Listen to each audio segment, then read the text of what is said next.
जरा सोचिए, भारत में एक ऐसी भी जगह है जहां हर साल एक पूरी की पूरी आबादी देश के बाकी हिस्सों से कट जाती है, और ये किसी युद्ध या आपदा की वजह से नहीं होता। आज की हमारी ये पड़ताल एक ऐसे ही बड़े इंजीनियरिंग प्रोजेक्ट के बारे में है जो हिमालय के सबसे ऊंचे और मुश्किल इलाकों में से एक में संपर्क और रणनीति की परिभाषा ही बदलने जा रहा है।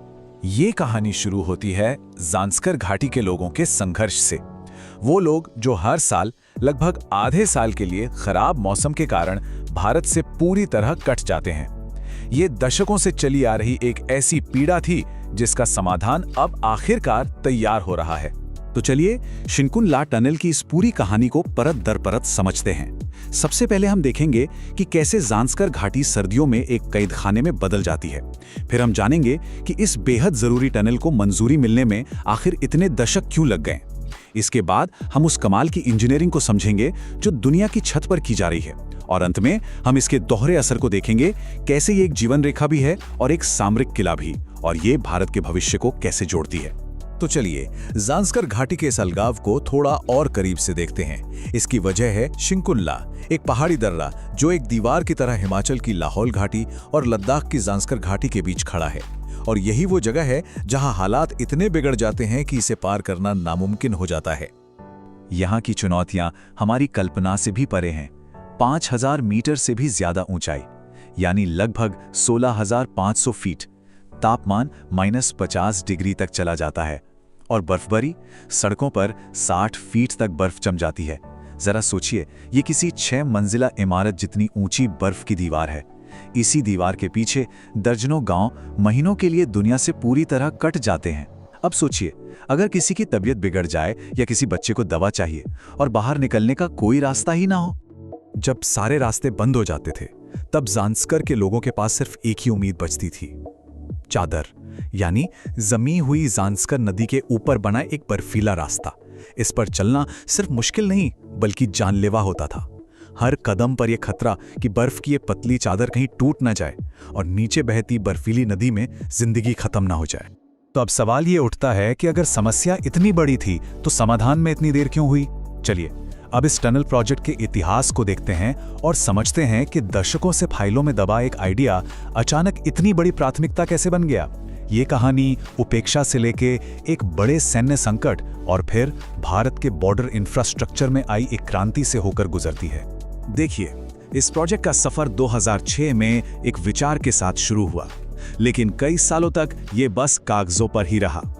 फिर जून 2020 में गलवान घाटी की घटना ने सब कुछ बदल दिया। ये एक तरह की वेकअप कॉल थी कि भारत अब अपनी सीमा पर इंफ्रास्ट्रक्चर बनाने में और देरी नहीं कर सकता।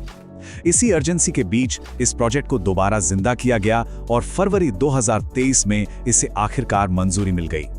दिलचस्प बात यह है कि जो शुरुआती प्रस्ताव था वो 13.5 किलोमीटर लंबी टनल का था, जो कि एक बहुत ही मुश्किल और महंगा काम होता। लेकिन गलवान के बाद भारत के बॉर्डर रोड्स ऑर्गेनाइजेशन यानी BRO ने एक नया, छोटा और ज्यादा प्रैक्टिकल डिजाइन तैयार किया, सिर्फ 4.1 किलोमीटर का।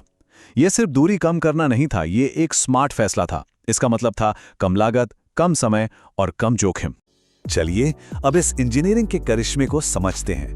दुनिया की सबसे ऊंची जगहों में से एक पर टनल बनाने के लिए किन तरीकों और टेक्नोलॉजी का इस्तेमाल किया जा रहा है, क्योंकि ड्रिलिंग शुरू करने से भी पहले इंजीनियरों के लिए यह समझना जरूरी था कि वो जिस पहाड़ को काटने जा रहे हैं वो कैसा है। यहाँ पे जो तरीका अपनाया गया है उसे कहते हैं न्यू ऑस्ट्रियन टनलिंग मेथड या NATM। ये एक बहुत ही लचीला तरीका है। देखिए होता क्या है, पहले कंट्रोल्ड ब्लास्ट से चट्टान का छोटा हिस्सा तोड़ा जाता है, फिर फौरन उस हिस्से पर शॉटक्रीट यानी स्प्रे वाला कंक्रीट लगाया जाता है ताकि वो स्थिर हो जाए। इसके साथ ही रॉप बोल्ट्स यानी स्टील की लंबी लंबी छड़ें चट्टान के अंदर तक ड्रिल करके उसे मजबूती से पकड़ लेती हैं। और सबसे जरूरी बात, हर कदम पर इंजीनियर ये मॉनिटर करते हैं कि चट्टान में कोई हलचल तो नहीं हो रही, ताकि वो अपने डिजाइन को जरूरत के हिसाब से बदल सके। इतनी ऊंचाई पर हर चीज एक चुनौती है, यहाँ तक कि टनल के अंदर की हवा भी। सही वेंटिलेशन के लिए एक बहुत ही खास टेक्नोलॉजी इस्तेमाल हो रही है, बनाना फैन। जैसा नाम से ही जाहिर है, ये एक जेट फैन है जिसका आकार केले की तरह मुड़ा हुआ है। ये स्मार्ट डिजाइन हवा को ज्यादा असरदार तरीके से फैलाता है, जिससे ऊर्जा की खपत कम होती है और ऐसे मुश्किल इलाके में ऊर्जा की हर बूंद कीमती है। यहाँ चुनौतियां सिर्फ इंजीनियरिंग की नहीं हैं। सोचिए, 15,800 फीट की ऊंचाई पर हवा में ऑक्सीजन कम होती है, जिससे इंसानों और मशीनों दोनों का दम फूलता है। भारी बर्फबारी की वजह से साल में सिर्फ 6 से 7 महीने ही काम हो पाता है। और सामान पहुंचाना, वो भी उन पहाड़ी सड़कों से जो खुद अभी बनी रही हैं। ऊपर से कड़ाके की ठंड में मशीनों और कंक्रीट को जमने से बचाना, ये अपने आप में एक रोज की लड़ाई है। तो अब आते हैं सबसे अहम सवाल पर। जब ये टनल बन जाएगी तो इसके नतीजे क्या होंगे? असल में इसके 2 बड़े और बिल्कुल अलग-अलग असर होंगे। एक वहां के आम लोगों की जिंदगी पर और दूसरा देश की सेना के लिए इसका गहरा रणनीतिक महत्व। इसे एक ग्लोबल कॉन्टेक्स्ट में भी देखना जरूरी है। अभी दुनिया की सबसे ऊंची हाईवे टनल चीन की मीला माउंटेन टनल है, जो लगभग 15,584 फीट की ऊंचाई पर है। लेकिन जब शिंकुन ला टनल लगभग 15,800 फीट पर बनकर तैयार होगी, तो ये उस रिकॉर्ड को तोड़कर दुनिया की सबसे ऊंची टनल बन जाएगी। तो ये टनल एक साथ 2 बड़ी कहानियां लिख रही है। एक तरफ ये ज़ांस्कर के 30 से भी ज्यादा गांवों के लिए एक जीवन रेखा है, जो उन्हें पूरे साल अच्छी स्वास्थ्य सेवाओं, शिक्षा और व्यापार से जोड़ेगी। और दूसरी तरफ ये देश के लिए एक मजबूत सामरिक किला भी है। ये लद्दाख तक पहुंचने का एक तीसरा, ज्यादा सुरक्षित और ऑल वेदर रास्ता होगा, जिससे सेना को किसी भी वक्त, किसी भी मौसम में भारी हथियार और सप्लाई पहुंचाने की ताकत मिलेगी। लेकिन इस पूरी कहानी में एक ऐसे हीरो भी हैं जिनका जिक्र जरूरी है, सुल्ती चुंजोर।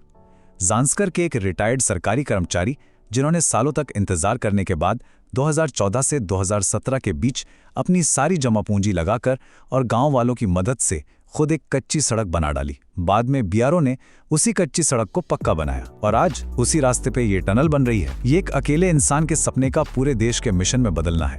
तो आखिर में ये टनल सिर्फ कंक्रीट और स्टील का एक ढांचा नहीं है, ये पहाड़ों के बीच से गुजरने वाली एक नई धमनी है, एक नई आर्टरी जो ज़ांस्कर के लोगों को देश से जोड़ती है और भारत को अपनी सीमाओं पर एक नई ताकत देती है। और इस बड़े राष्ट्रीय संकल्प की कीमत है 1681 करोड़ रुपए।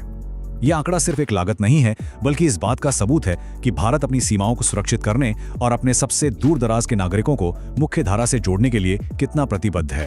तो जो सवाल हमने इस विश्लेषण की शुरुआत में उठाया था, उसका जवाब अब बिल्कुल साफ है।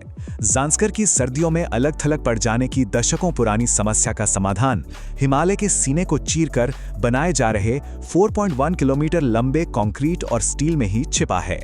पहाड़ अपनी जगह से नहीं हटेगा, लेकिन अब उसके नीचे से भारत का भविष्य गुजरेगा। ये प्रोजेक्ट सिर्फ एक टनल नहीं है, ये एक राष्ट्र का मजबूत इरादा है। ये इस बात का संकेत है कि भारत अपनी सबसे बड़ी भौगोलिक और सामरिक चुनौतियों को पार करने की इच्छा शक्ति और क्षमता दोनों रखता है और अपने लिए नई संभावनाओं के रास्ते खोल रहा है।